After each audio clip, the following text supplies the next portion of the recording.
We just witnessed the Titan betrayal on Azeroth? What is Belial talking about? And Titans and betrayal go hand in hand these days, so I'm not surprised. Let's see. Welcome back. It's time to dive into the latest Titan lore. The Titans aren't what we thought, and the Pantheon isn't as united as they would have us believe. There is potential for a future Titan on Titan clash. He doesn't know what he's now, in a talking way, we've always known that something was up here, and that maybe Aman'Thul wasn't all he was cracked up to be. And that's because all the way back in Cataclysm, Morozond said this: Aman'Thul, you know not what you have done. Certainly begs the question, what has Aman'Thul done? What did he set into motion? Look, you know what I think we're going to find out real soon? Is that the Infinite Dragonflight are not the bad guys. I really think that, because the Infinite Dragonflights are all about, like, you know, infinite timelines, infinite variations, all that stuff, whereas we're finding out, you know, the regular, you know, the Bronze Dragonflight was all about the one true timeline.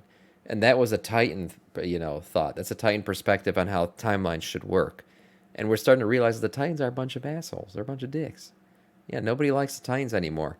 So maybe the Infinite Dragonflight and Murozond, or, you know, he's supposed to become Murozond. I was going to say Neltharion. He's not. But they're the good guys. That's what's supposed to happen. That's the right way to do things. Ultimately, I think what Morozond saw was the end of the one true timeline. Essentially, all of Aman'Thul's plans coming to fruition, and he didn't like it. And now in-game, we're finding that his decisions led to some tension that may explode again when Iridikron forces them to return to the story. Look just how far we've came in the last few months. Dwarves in Khaz-Algar, heretics who opposed Odin in Avalorn, a whole side of Azeroth unpoliced by Titan Keepers. That's all stuff no pointing, Titan of influence course, to there. the next expansion, which, at the very least, will have a strong Titan undercurrent. He's talking about that new Avalorn continent and how it's supposed to be a place untouched by the Titans, which is probably where we're going in the next expansion. Sides may shatter, divided between true, pure order and the natural chaos that is life. Today, we've got the biggest stuff coming to Warcraft. Elune and Aenar's ancient world tree, Alexstrasza and Chromie breaking the ordering of Azeroth. Then Tyr and Odin potentially even coming to blows for the destiny of our world soul. For today's sponsor. War Thunder is the most comprehensive vehicle combat game ever made. It's insane. Between tanks, planes, ships, helicopters, they've got over 2,000 vehicles that span over 100 years of history. What's up, Elena? I'm a massive history nut. I grew up on Band of Brothers, Bridge Too Far, and a whole bunch more. I've always loved historical military settings and games. And War Thunder's stunning graphics, especially cracked to 4K, and sound design make it such an immersive experience, and that even extends to the gameplay. They model everything down to the detail, and it's not just the visuals Let the man cook. Let the man make some money. Their damage simulation is extremely intricate, highlighted by their damage X-ray feature that is just so satisfying to watch. It's so much more fun than just a big HP bar damage sponge. War Thunder really is a hell of a time to play, and it's actually free with crossplay on PlayStation, Xbox, and PC. Wow. You can join up today with my link for a huge bonus pack with 100,000 silver lions, 50% XP and silver booster, 7 days of premium, an M4A2 Sherman, and P40E-1 rental with 10 backups each to launch you into the action. Click the link down below. The next steps in Dragonflight's story take us to the Eye of Ysera. This is a location in the dream that Are we going to fight the Titans at some point? That's the whole plan. That's what Iridikron's plan is. And so far, Iridikron's still doing his plan. We haven't stopped him. In fact, we've only helped him. Iridikron's plan, if you don't know, is to bait the Titans out. He's going to get them to come down to Azeroth, and then he wants to beat the fuck out of them. That's essentially what his plan is. Now, how is he going to become powerful enough to beat them up? Maybe it has something to do with the Galakrond's evidence or essence or something. Maybe it has something to do with what the hell, the old god that's helping him out, Zalatash. Who knows? But his plan is to bait him out and then beat him up. So I think we will fight them at some point, or we'll save them and then they lose their power, something like that. Being created by the Titans, but sounds like in a fun reality, time, we're finding out it existed before they arrived. Previously, I discussed the Legend of Erenithria. Today, I'm going to discuss the other two books we found. In On the Nature of the Dream, what we long suspected is confirmed, that the dream, as we know it, was not created by the Titans. Rather, it was cordoned off and ordered. The final book, then, is about Aenar and Elune working together to plant a world tree. The first on Azeroth, Yes. and within that, we What up, see Dark? evidence of the first Titan fracture. It's the story of a much more ancient world tree, retold just before the defense of Amirdrasil. And it begins with the Black Empire consuming Azeroth, when Agrimar, the Titan who also discovered the world of Draenor, found her. He then told the Titans who came to Azeroth's defense, and this is where we learn some new information. Seeking to bring hope and healing, Aenar brought a gift given to her by Elune, a branch of Gehanir, the mother tree of the Emerald Dream, the whole Emerald Dream. The first and world the way that tree. it's described, Aenar and Elune shared a deep bond long before the Titans got to Azeroth. So, Elune is still Aenar- very mysterious. It's still one of the few good mysteries left in WoW. I have to say, I feel like one of the mistakes WoW has been making lately, or Blizzard has been making, is like revealing all the mystery. Like, there was a time when we didn't know who the Titans really were. They were like this mysterious, overseeing, all-powerful beings. We didn't know about the afterlife, the way the freaking Shadowlands exposed it with the first ones and all that shit. And we didn't know anything about Elune. Now, we still don't know much about Elune, who they are, what they look like, whatever. And I think that's better. I don't think we need to know everything. I think it's kind of, what is it? There's that old saying like never meet your heroes or whatever. I don't think we need to know everything. We don't need to expose every secret and get an explanation on exactly everything. You can go a little bit in depth, surface level shit. But to go like the first ones, that's dumb lore, man. Honestly, it is. We didn't need to go that far. But we'll see as they continue to explore whether or not we'll get to know Elune a little better. carry this branch with But her she's to still- Azeroth, she's like that only reaching mystery down to the left, I world feel she like. planted the branch. And with that, the roots of Eluna here, named after her great love, took hold. This swiftly grew. Its roots sprawled across the land, and where they reached, new life flourished. Seeing this, Aman'Thul was furious. Yeah, he don't like to that him, shit. this was not order. This was Disorder. wild growth. It was uncontrolled, uncontained. And so he Yeah, I'm still reached down salty about through the Sepulchre. sky and tore Elune here from the planet, just like he did with the old god Yasharj. Good old Aenar Titan tearing. cried, her tears falling back to where the tree had taken root. It transpired that while the tree itself was gone, its roots yet lived. Nourished by her tears, they held on. The Titans then had to leave, but just before they did, Aenar left instructions with her keeper, Freya. This is a charge that would of course later be somewhat shared by the Green Dragons. It's quite a story. We don't know how much is analogy, but you can see this all as being an account of what actually happened. We do know from this that Aenar believed the best way to fight off the Black Empire was with the influence of life. Right. By planting a world tree and letting a connection to the Emerald Dream take Now, root. Aman'Thul doesn't dislike life. What he dislikes about life is when it becomes, too wild, too out of control. He wants controlled life. Even we were supposed to be, living things kind of, but we were stony boys back then, made of the elements and stuff like that. Yeah, it's sad. And then we got the Curse of Flesh, which kind of gave us free will, and Aman'Thul doesn't like that. That's why I've always wondered, like, when are the Titans going to turn on us? Because they've kind of let us live up until this point. Well, somewhat let us live, right? Because we're protecting Azeroth. Okay. But at the same time, we have free will, and there's no way they like that. They ain't about that life. They want us something they can control. Deep in the planet, one that Freya would of course form more fully. But Aman'Thul clearly disagreed. Amongst all the Titan projects, Azeroth's is by far the most important to him. So, to Aman'Thul, this was a risk. We still don't that know he why could Azeroth's and so would important not either. Accept. That his actions But, brought Aenar to tears are relevant. This meant that she resented him to the point where, when she saw that some of the roots still lived, she did not tell him. And then she, in secret, gave Freya instructions. That's right. All of this means then that exactly what we see in Azeroth is not necessarily Aman'Thul's plan. We also learn, of course, that Aenar has a connection to Elune, her great love, one whose influence Aman'Thul almost certainly would disapprove of. Of course, we already knew there was a connection between these two characters.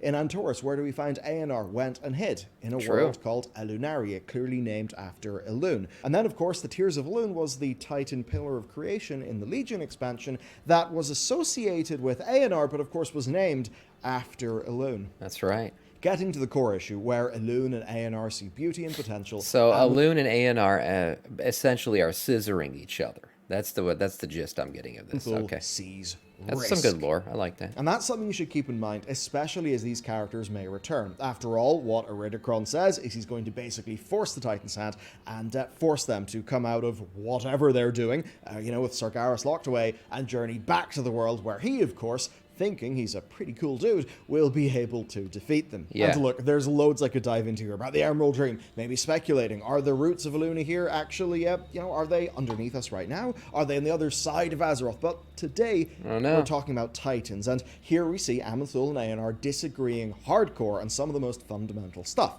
But that divide can't be that big, right? I mean, not an actual civil war. They clearly didn't come to blows, and the last time we saw them, they were, of course, working together. Well, let's check in with the Titan servants in Azeroth, because right now we see that they are breaking the timeline, letting life run rampant, maybe even using some void magic. So when Aman'Thul does return, he's really not going to be happy. And in that case, core characters like Alex... Don't forget, the dragon aspects are also... They've relinquished their powers, and now they're going to get them back from the World Tree, which is a more, it's a less controlled power, right? Because it's not Titan power anymore. So the disassociation from the Titans, I mean, who knows? They're going to come down here and be angry. And we're going to have to beat the fuck out of them. Straza and Tyr will have to ask what side they're on. Tyr is a badass. I hope he's on our side. In this expansion, the Aspects returned to the Isles, and when they did, their first objective was restoring the Oath Stones. These are literal symbols of the oath they made with the Titans. Note, an oath with the Titans, not an oath with the world or an oath to some greater ideal, an oath to the Titans. Now, Neltharion's Oathstone was shattered storyline was was the Ancients, and the rest went dormant when the Aspects gave up their power in the Cataclysm. And while these Oathstones seem wishy-washy, I think we can all assume that they have some sort of connection. I don't know if they're perhaps a conduit of some Titan power, but, they probably do something. Now, the Bronze Dragons believe that restoring them is the best way for the dragons to reclaim their position as the guardians of Azeroth. And you can see the logic, right? They give up their powers, the Oathstones go dormant, they want their powers back, okay, let's turn them on again. But of course, that doesn't actually work. I mean, look what happens when we do a bunch of Oathstone restoring, then Alexstrasza goes to the Mother Oathstone, and guess what? It doesn't work. And in a way, they've been breaking their oath all over the place. From launch, Chromie has been talking about doing whatever it takes to save Nosdormu, even if it means altering the one true timeline. Now, this one true timeline is the timeline demanded by Aman'Thul. Aman'Thul is the Titan with the gift, essentially, of seeing time. And this one true timeline is the future that he wants to happen. The one where he wins, where Azeroth is ordered. Right. The problem for Aman'Thul... Don't forget, I mean, the Void and the old gods, they're the people of many timelines. They're the people of many truths. Whereas, Aman'Thul, most specifically Aman'Thul and the Titans, believe in the one true timeline. The one truth. And there's disorder versus order. Like that whole struggle, that's what's going on. Although is that some Bronze Dragons are willing to break that oath. They are willing to bend the rules in a way that will not. So maybe the Bronze Dragons are going to become the infinite timeline, infinite dragonflight, Chromie is completely without unwilling corruption. to accept Nosdormu's fall. Even so That's much kind of what's that happening. She is willing to break the timeline, to move us away from the very thing that her entire flight swore they would uphold. Now, in this dungeon, she essentially has two options. Number one, she can stop Eridikron and let Nosdormu turn into Morozond. This quite clearly is the one true timeline, because clearly in this timeline, one of the things that happens is Nosdormu turns to Morozond, right? That's supposed to happen. Or, of course, she could let Eridicron escape, but save Nosdormu in the process, which is exactly what she did. And by going with that latter path, she forced us into a different timeline, right? Events are not going to happen as Aman'Thul said they would. This is a path that leads away from what Aman'Thul wants, and that means when he comes back, he will be angry. Let's go up this chain then. So, Alexstrasza, she is having pretty major doubts.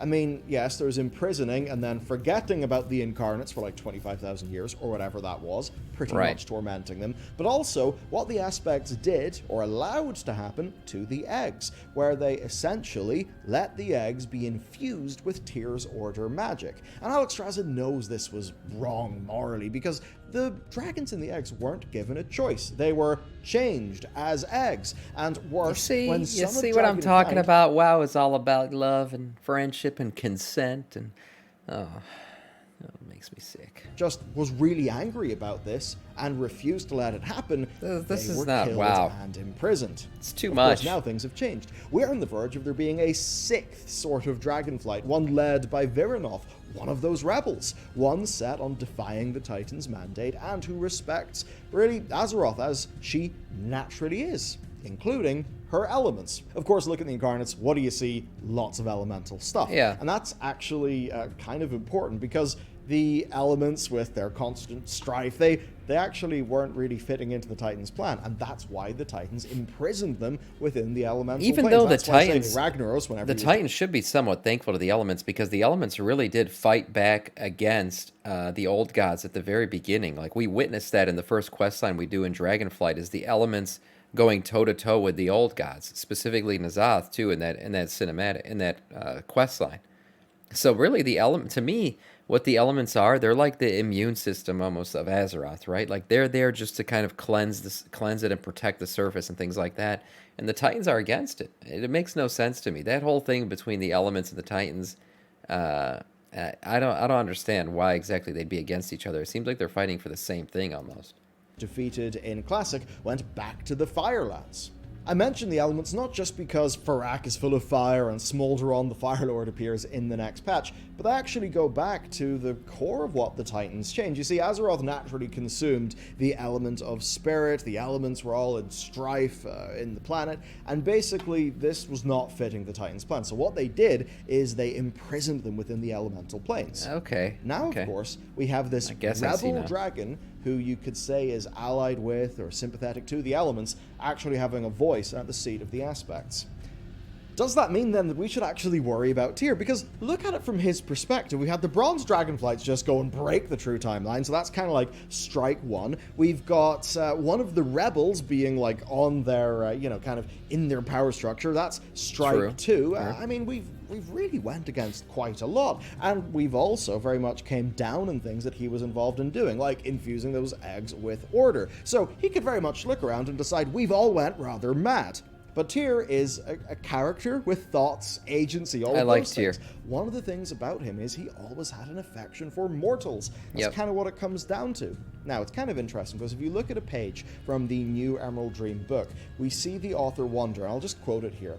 If we dragons see it, then it can only mean we are touched, not just by life and order, but by other forces as well. And the idea that we're more the sum of our parts to the likes of, say, Odin and Aman'Thul kind of means we're dangerous and we can't be controlled. Yet, with Tyr, while I think he would think that by default, he is a character who's interacted with more of us and by his actions has kind of proven a degree of valor, of empathy, of understanding. Right. So he's directly interacted with us on multiple occasions throughout his life. So, I mean, Tyr's empathy, you could say he's the one who has empathy for us, is because he's gotten to know us. The Titans never really got to know us.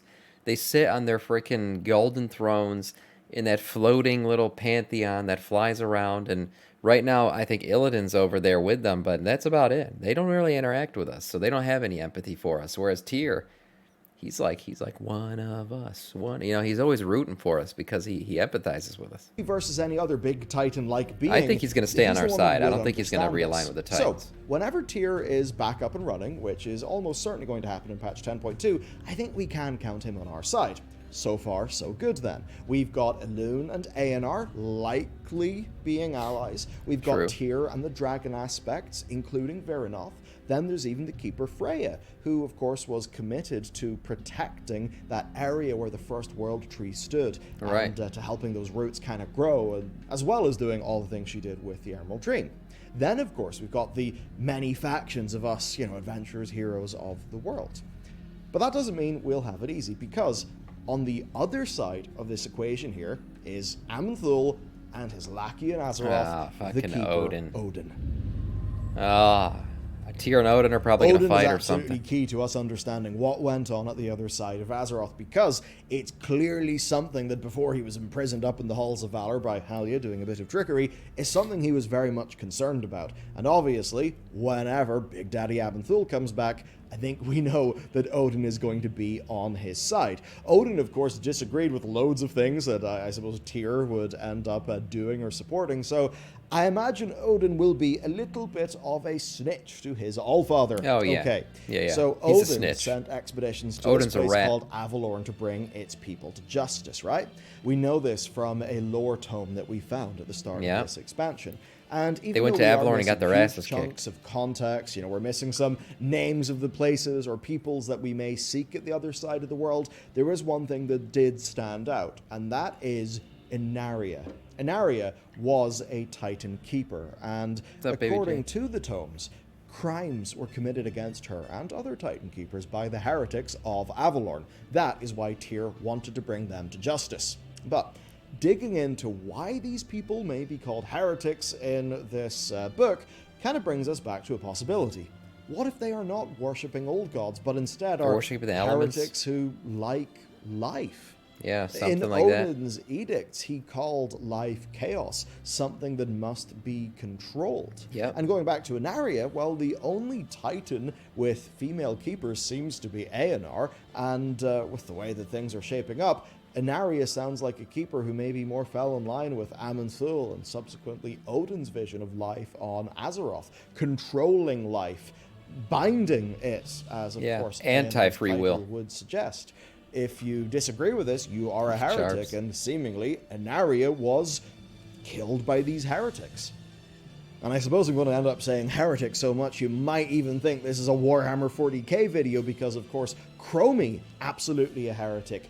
Tyr, if he ends up siding a bit more with us, heretic. Alex Straza and the other dragons, well now, they kind of are heretics. Oh, they will be by how the end of they've this next changed patch. some of their positions throughout this expansion. That means there's a bit of a reckoning coming. So when we go to Avalorn, I think we're going to have a lot more sympathy for these heretics than Odin would. We only know about them through a message from... I wonder if Heridikron knows that all this shit is I mean, I'm pretty sure he does know. And he's trying to anger the Titans, and that's how he believes he's going to get them down. Like this whole Tyr betrayal and all this stuff, and the dragon aspects betrayal. Like he knows that they're going to get, the dragon aspects are going to get powers from the new world tree, but he's going to let it happen.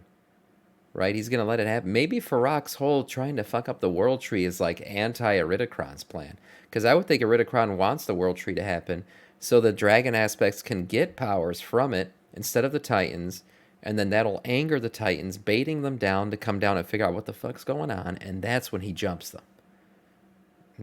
I think this actually might be the truth. From Odin, where This he might said be they what's were gonna evil. happen. Now, because of course today I've talked about a whole bunch of life-related things, well, I think we can consider then the possibility. Are they that locked up, or are they Lunar just Fear regaining their was power? planted on the J-Ma- other side of J-Ma. Azeroth, meaning that its roots are still out there. I thought they're just tired. The Titans clearly did not want us to find that. And The in the acid. time rifts that we ventured into in patch 10.1.5, we go to Uldaroth, which is supposed to be this vision of Azeroth, right? This other timeline where the Titans reign supreme. Yet, what do we see? We see that the Titans have been thoroughly thwacked by life. So, just like an abandoned city in a post-apocalyptic scenario being reclaimed by nature, essentially, that's what could happen to Azeroth. I have to wonder then if that Uldaroth vision from the Time Rifts is the natural consequence of whatever's going on the other side of the world getting out of hand. Maybe. And of course, that tree, Eluna here, is connected to Elune. Are we seriously going to go against Elune because Aman'Thul and his manservant Odin don't think it's the best thing for Azeroth? No because chance the they Night want to Elves finally would. trim The the Night dog- Elves essentially see Elune as like a god to them. And same with the Tauren, actually. It's been said before, and this is, I don't know if this has actually been confirmed, but the Tauren who talk about the Earth Mother and stuff, supposedly it was related to Elune somehow. So there's no way the Tauren or the Night Elves would ever betray that for the garden Titans. where really no life actually lives. And that brings me to Tyr and Odin. These guys had a friendly rivalry during the Ordering of Azeroth, right? Just trying to kill old god things and one-up each other. They fought Ragnaros together. They basically competed for the title of the greatest warrior of the Titan Keepers. Now, Odin was made Prime Designate. He became the ruler of the world.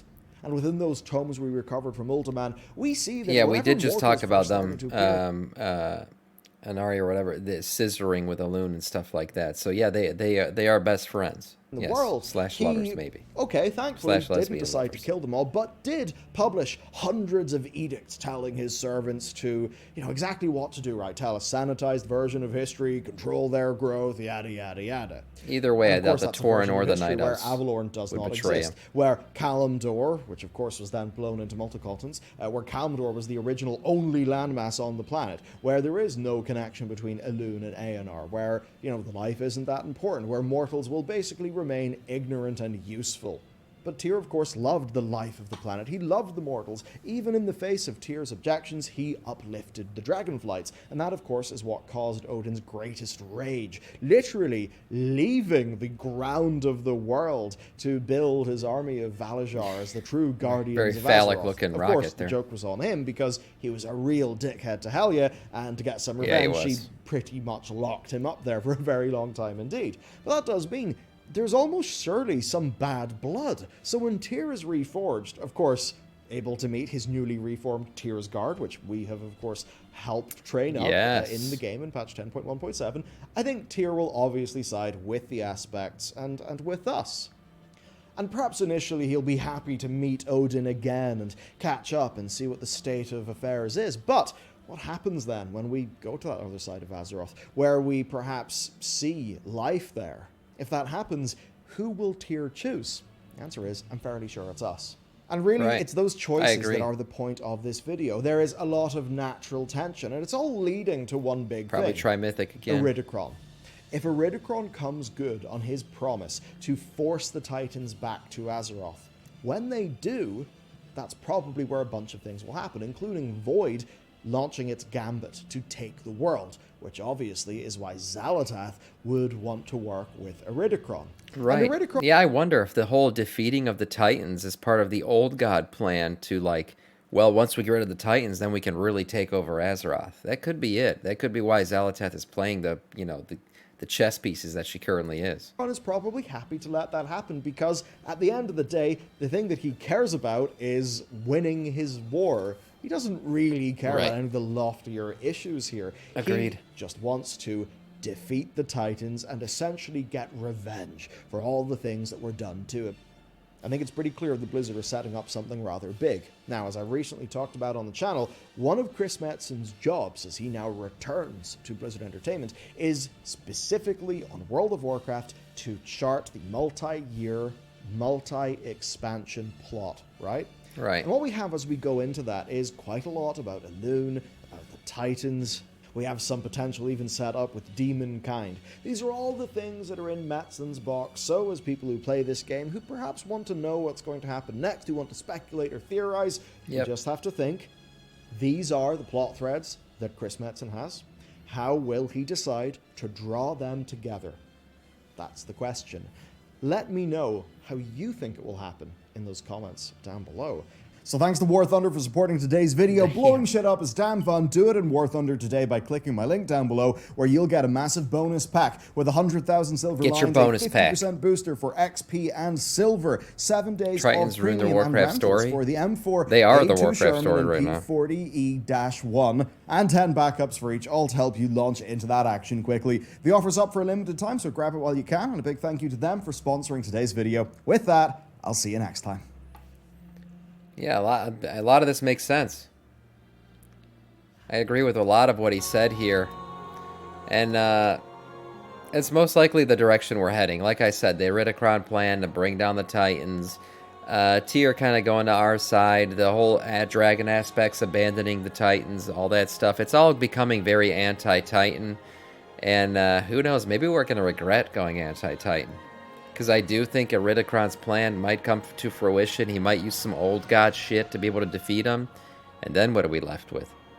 Just the old gods. And us against them. So it could lead to some interesting storylines. We'll have to wait and see. We'll still have a loon, maybe, at least, to help us out. Guess time will tell.